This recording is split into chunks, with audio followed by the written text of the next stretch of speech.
tudo bem com vocês? Espero que esteja tudo ótimo. Eu sou a professora Camila e hoje teremos a nossa 7ª aula da disciplina de História. A gente vai trabalhar sobre os indígenas, continuar o nosso trabalho. Vamos compreender um pouquinho sobre costumes e sobre etnias. Então, os objetivos da nossa aula são compreender o modo de vida dos índios antes da chegada dos portugueses, conceituar nativo e colono e conhecer duas etnias indígenas e as suas características. Retomando, então, na aula anterior, você estudou sobre o primeiro povo a habitar o Brasil, que são os indígenas. Logo foi perceptível que essas pessoas viviam em grupos, eram seminômades, trabalhavam em diversas áreas e moravam em ocas. Também acreditavam em forças da natureza representada aí por deuses. Pois bem, na aula de hoje a gente vai continuar estudando sobre esse povo, bem como algumas etnias específicas dos índios. Sobre nativo e sobre colono. Provavelmente vocês já ouviram esses dois termos e às vezes é difícil distinguir. Então eu vou trazer para vocês aqui, justamente porque como a gente vai trabalhar a história do Brasil, o que acontece? A gente vai estar trabalhando diretamente esses termos, tá? Então, o nativo é alguém que pertence a um país que nasceu ali, né? Os nativos brasileiros, por exemplo, são os índios. Eles nasceram aqui, esse território pertence, né? Eles pertencem a esse território. Enquanto que o colono é alguém que veio de um país para explorar outro, né? Buscando aí se abastecer nesse território. Território que a gente chama de colônia. Então, isso foi ali na chegada dos portugueses. Então, quando os portugueses chegaram ao Brasil, os nativos são os indígenas e os portugueses se tornaram os colonos. Por quê? Porque eles vieram, né, para cá, né, saíram do país deles, vieram para esse país para estar fazendo uma exploração e buscando aí riquezas. Assim, né, o período colonial do Brasil, ou Brasil colônia, ele se refere a esse momento da chegada dos portugueses, eles começaram a explorar o nosso país. A gente vai estar trabalhando aí, já na aula que vem, a gente já vai começar a trabalhar um pouquinho sobre isso. Materiais. Até onde se sabe, eles viviam uma vida basicamente de caçadores, coletadores e seminômades, pois realizavam a agricultura. Então, é isso que a gente consegue compreender aí sobre os índios. Praticavam a caça, né, a coleta, por isso eram seminômades, né, eles praticavam o nomadismo, mas eles já tinham conhecimento aí de agricultura e logo vão ter esse conhecimento sobre pecuária. Eles tinham uma cultura de materiais bem reduzida de armas e de ferramentas, né? Então, os índios eles não tinham um porte tão grande de objetos, né, que já existia lá na Europa, muito, mas aqui não muito, né? Tinham flecha, lanças, machados e outros artefatos de pedra lascada e de ossos. Então eram materiais mais rudimentares, eram um pouquinho mais antiquados, aí eles não tinham um desenvolvimento tão grande nessa questão de formação de materiais. Distribuição de bens. Como os índios, eles precisavam de poucos bens materiais, isso é algo muito interessante sobre as sociedades, eles não eram ambiciosos, não tinha essa coisa de um estar no poder sobre os outros e tudo mais, eles buscavam viver de um modo mais igualitário entre eles. Então, como eles precisavam de poucos bens materiais, obtinham tudo diretamente da natureza, né? Então eles tinham disponíveis na natureza o que eles precisavam, a pobreza era praticamente desconhecida. Eles não eram pessoas que passavam por pobreza. Apenas em situações mais específicas, quando ocorria, né, uma carência de fome, né, acabou o alimento, por exemplo, poderia acontecer a situação, mas aí todos estavam envolvidos nisso e todos estavam, né, em busca de uma melhoria. Essas questões elas poderiam acontecer em momentos como, por exemplo, uma epidemia, que nada mais é do que uma doença que se alastra por uma região, diferente da pandemia, que é todo o mundo, a epidemia apenas por uma região, né? Vamos imaginar uma cidade, um estado, enfim, né? Não envolve o mundo inteiro. o que acontecia? Quando ocorria epidemias, realmente ocorria uma carência, fome maior, porque as pessoas ficavam doentes, automaticamente não se tinha muito como plantar, né? Enfim. Então, eles sempre viviam no grupo, bastante felizes, bastante saudáveis, com uma cultura fortemente baseada na troca e na distribuição igual dos pertences. Já vimos isso. Eles viviam essa questão igualitária, não se tinha muita questão de o que é meu, se distribuía, né? O que um tinha pertencia aí a todos. Escravidão. Antes da chegada dos portugueses não havia escravidão, tá? O trabalho ele era feito de acordo com a vontade e a cooperação de todos. Cada um tinha aí a sua função e esses trabalhos eles eram executados conforme a habilidade e o interesse de cada indivíduo, tá?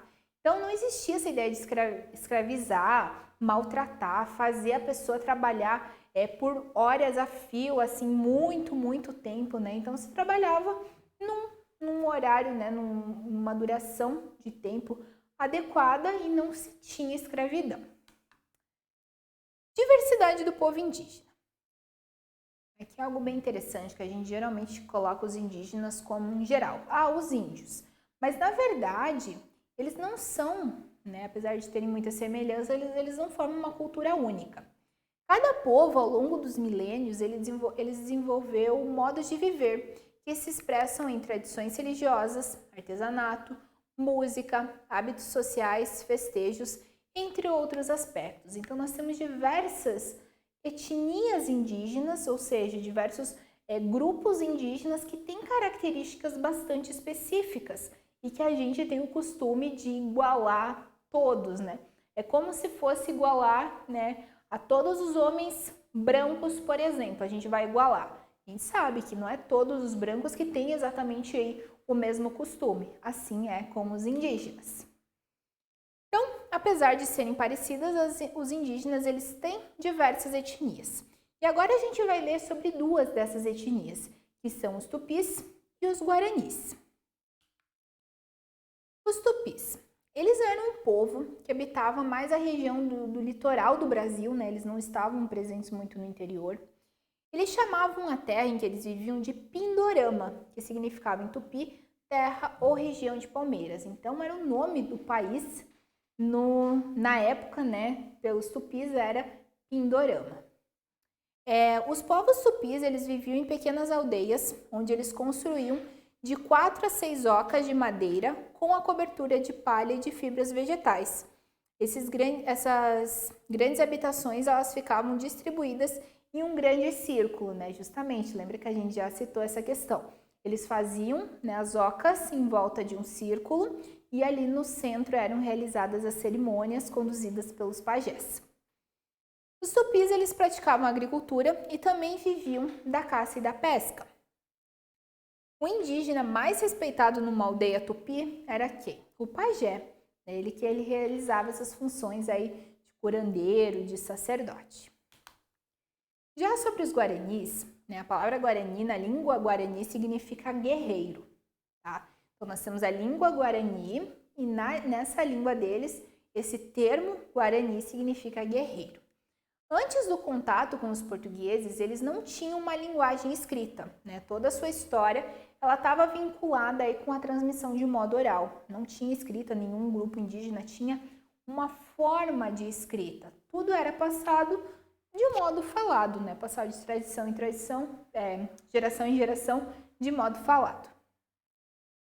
O ser guarani, ele se resume no valor da palavra.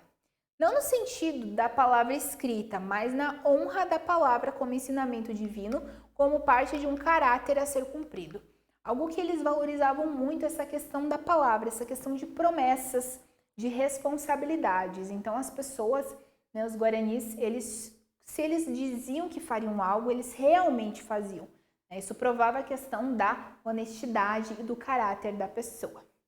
A alimentação era baseada na caça e na coleta, bem como também no plantio de diversas variedades de vegetais. Alguns exemplos que são pertinentes até os tempos atuais do nosso Brasil: mandioca, batata, amendoim, feijão e o milho. Sobre Tupi-Guarani, muito provavelmente vocês já viram esse termo. Só que assim, prof, temos os tupis e temos os guaranis, etnias distintas. O que é o Tupi-Guarani?